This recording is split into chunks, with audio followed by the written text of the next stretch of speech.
दिल्लीतील कालकाजी मतदारसंघातून मुख्यमंत्री आतिशी मार्लेन यांनी दुसऱ्यांदा निवडणुकीच्या रिंगणात उतरून आपलं वर्चस्व कायम असल्याचं सिद्ध केलंय। या मतदारसंघात भाजपचे माजी खासदार रमेश बिथुडी तर काँग्रेसच्या अलका लांबा अशी तिहेरी लढत होती। मात्र या लढतीत कमी फरकाने का असेना पण आतिशी यांनी आता बाजी मारल्याचं समजतंय। कमी फरकाने असं म्हणण्याचं कारण म्हणजे मागील निवडणुकीत म्हणजे 2020 मध्ये आतिशी यांनी तब्बल 11,000हून अधिक मतांनी विजय प्राप्त केला होता। मात्र यंदा त्यांना अवघ्या 3,500 मतांचीच आघाडी घेता आली आहे। अर्थात असं असलं तरी माजी मुख्यमंत्री केजरीवाल किंवा उपमुख्यमंत्री मनीष सिसोदिया यांच्या पराभवाने आपची नौका दिल्लीत बुडत असताना आतिशी याच आम आदमी पक्षासाठी आधार ठरलेत हे स्पष्ट झालंय। या विजयापर्यंत पोहोचण्याआधी आतिशी यांच्या नावापासून ते राहत्या घरापर्यंत विविध मुद्द्यांवरून त्या पुन्हा एकदा वादात सुद्धा अडकल्या होत्या। या सगळ्या वादांवरती चर्चांवरती आपण एक नजर या व्हिडिओच्या माध्यमातून टाकणार आहोत। नमस्कार, आपण पाहत आहात लोकसत्ता लाईव्ह। कोण आहेत आतिशी मार्लेन? आपमधील एक प्रमुख नेत्या म्हणून आतिशी यांनी 2020 मध्ये प्रथमच कालकाजी इथला मतदारसंघातील जागा जिंकली आणि स्वतःला पक्षातील प्रमुख चेहऱ्यांपैकी एक अशी एक ओळख निर्माण केली। शिक्षण सल्लागार म्हणून काम करत असलेल्या आतिशी यांनी दिल्लीच्या सरकारी शाळांमध्ये शैक्षणिक सुधारणा लागू करण्यासाठी त्यावेळेचे उपमुख्यमंत्री मनीष सिसोदिया यांच्या बरोबर काम केलं होतं। आपचं मॉडेल तयार करण्यात त्यांच्या प्रयत्नांनी महत्त्वपूर्ण भूमिका बजावली होती आणि विशेषतः सार्वजनिक शिक्षण सुधारण्यावर त्यांनी लक्ष केंद्रित केलं होतं। अर्थातच या सगळ्या मुद्द्यांमुळे कामामुळे आतिशी यांचं नाव वारंवार चर्चेत होतच आणि या चर्चांदरम्यान अचानक भ्रष्टाचाराच्या आरोपांमुळे अरविंद केजरीवाल यांना राजीनामा द्यावा लागला आणि त्याच वेळी आतिशी यांची दिल्लीच्या मुख्यमंत्रीपदी निवड करण्यात आली। दरम्यान मुख्यमंत्रीपदी विराजमान असलेल्या आतिशी यांनी अगदी दिल्ली विधानसभा निवडणुकीची घोषणा झाल्यापासून अनेक वादांना तोंड दिलंय। आतिशी यांच्यासाठी अलोकेट केलेल्या मुख्यमंत्री निवासस्थानावरून खरं तर 5 फेब्रुवारीला मतदान होईल, 8 फेब्रुवारीला निकाल लागेल अशी घोषणा 7 जानेवारी 2025 ला झाली आणि त्यानंतर लगेचच पत्रकार परिषद घेत आतिशी मार्लेन यांनी भाजप आणि केंद्र सरकारवर जोरदार निशाणा साधत काही आरोप लगावले होते। त्यांना दुसऱ्यांदा त्यांच्या निवासस्थानातून बाहेर काढण्यात आलंय असा आरोप आतिशी यांनी लावला होता।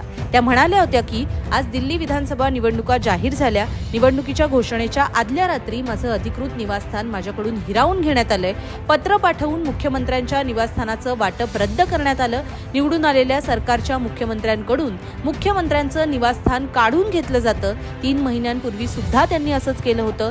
3 महिन्यात दुसऱ्यांदा मला मुख्यमंत्र्यांच्या निवासस्थानातून हाकलून देण्यात आलंय अशी प्रतिक्रिया, असा संताप आतिशी यांनी त्यावेळेला पत्रकार परिषदेमध्ये व्यक्त केला होता। दरम्यान असं असलं तरी मी दिल्लीतील लोकांच्या घरी राहीन पण माझं काम थांबवणार नाही अशी ही भूमिका त्यांनी घेतली होती। या सगळ्या वादावरती त्यावेळी पीडब्ल्यूडीने स्पष्टीकरण देताना आतिशी यांना घराबाहेर काढण्याचा प्रश्नच येत नाही कारण मुळात त्या कधी बंगल्यामध्ये राहायला गेल्याच नाहीत असं सांगितलं होतं।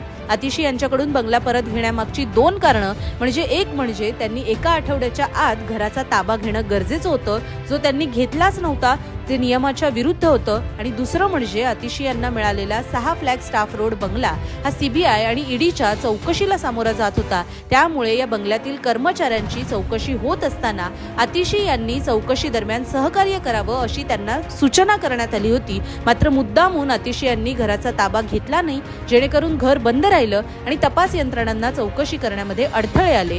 यामुळे आतिशी यांचा बंगला काढून घेण्यात आला असं सुद्धा पीडब्ल्यूडीने सांगितलं होतं। हा तर झाला एक वाद। मात्र प्रचारादरम्यान सुद्धा आतिशी आणि भाजपच्या उमेदवारांमध्ये वेगवेगळ्या मुद्द्यांवरून वाद रंगताना दिसून आले। यातलाच एक वादाचा मुद्दा म्हणजे आतिशी यांचं आडनाव मार्लेन।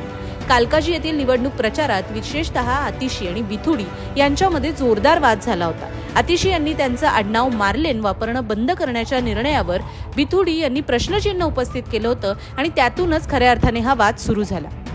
एका जाहीर सभेला संबोधित करताना भाजपचे माजी खासदार बिथुडी असं म्हणाले होते की मार्लेना सिंग झालीये, तिने तिचे वडील बदललेत, ती आधी मार्लेन होती पण आता सिंग झाली। त्यांच्या या टिप्पण्यांमुळे अर्थातच संतप्त प्रतिक्रिया उमटल्या होत्या आणि यावर बोलत असताना आतिशी या पत्रकार परिषदेमध्ये ढसाढसा रडताना सुद्धा दिसून आल्या होत्या।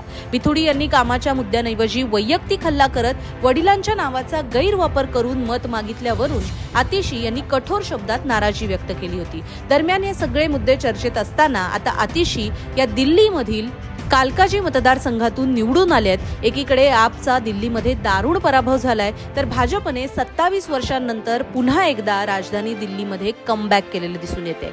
या विजयानंतर अर्थातच भाजपच्या कार्यकर्त्यांचं दिल्लीमध्ये जोरदार सेलिब्रेशन सुरू आहे। या सेलिब्रेशन विषयी आणि येत्या काळामध्ये दिल्लीच्या मुख्यमंत्री पदाविषयी होणाऱ्या निर्णयाबाबत जाणून घेण्यासाठी लोकसत्ता.com या साईटला आणि लोकसत्ताच्या YouTube चॅनलला आवर्जून सबस्क्राईब करा। पाहत रहा लोकसत्ता लाईव्ह।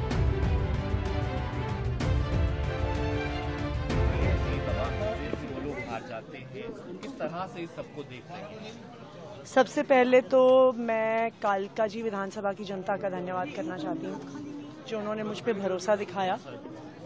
मैं अपनी पूरी टीम का धन्यवाद करना चाहती हूँ जिन्होंने बाहुबल, गुंडागर्दी, मार पिटाई का सामना भी करते हुए जमीनी स्तर पे मेहनत करी और जनता तक पहुँचे।